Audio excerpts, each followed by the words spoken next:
Do you think that women or girls aren't encouraged to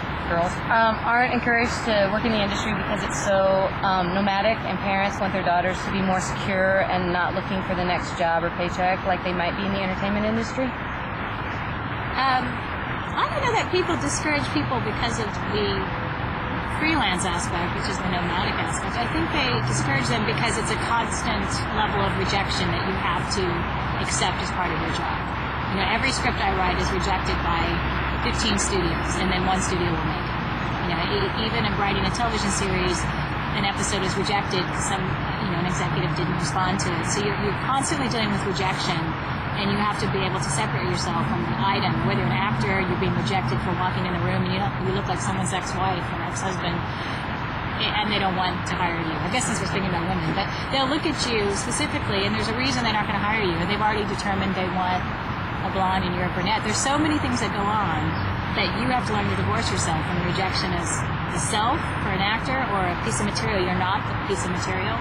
And I think that's a very hard line to draw. I think that's probably I think it's the hardest thing in this business is the amount of rejection that goes along with any aspect.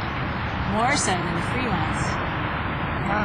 And I think as a parent, I would be protective of my daughter, not wanting her to go through that and be questioning herself all the time. Am I talented enough? Am I good enough? Is this the right thing? And leaving it up to so many people to make you not feel so great about your artistic endeavors. Okay. You were part of a panel discussion, and one of the writers there said that writers are the architect, directors are the contractors, crews are the subcontractors, and the studio is the client. Where do the producers fit into that? I think people are thinking of the studio as the producers. I think that's what they're thinking. I tend to think that I kind of look at it like Lifetime, who I write Army Wives for, is the homeowner, and I'm the contractor, the architect. I'm coming in. They ultimately have a vision for their network that they want the show to fit.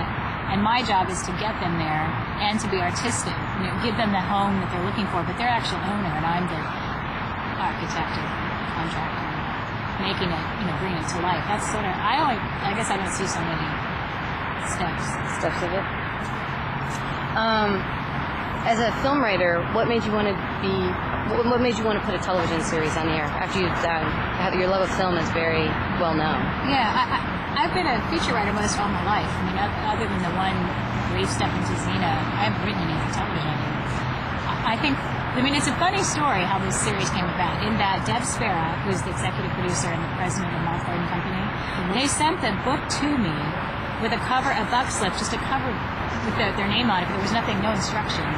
And I assume that's a movie, because I am a film writer. People come at me. No one's come at me for a television series before. I would never go there in my mind. And I read the book, and I was so taken by it and so moved by the situation. It's a nonfiction book by Tanya Bianc about the murders at Fort Bragg. And I was so moved by it and so drawn in that I came into the Mark Gordon Company, to Deb, who is this fantastically smart, beautiful, sexy, I can't say enough things about her, woman. And I went in there and pitched a movie. We had a 3-act structure. It was about 20 minutes into the pitch that she stopped me and said, "Wait a minute, it sounds like you think this is a film."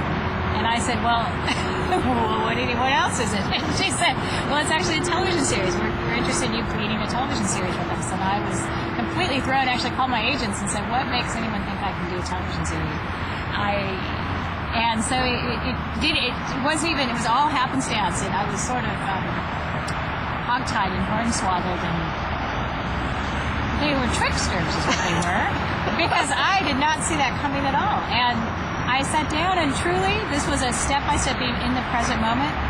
My agent said, "Look, I think we have a 1 in 150 chance this will even be bought.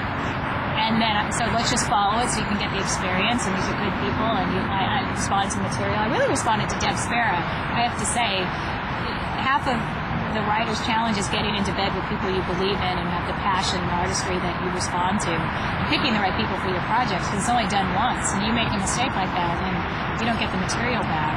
So I really responded to her. I actually put my trust in her, and I said, "Let's go once, let's do it."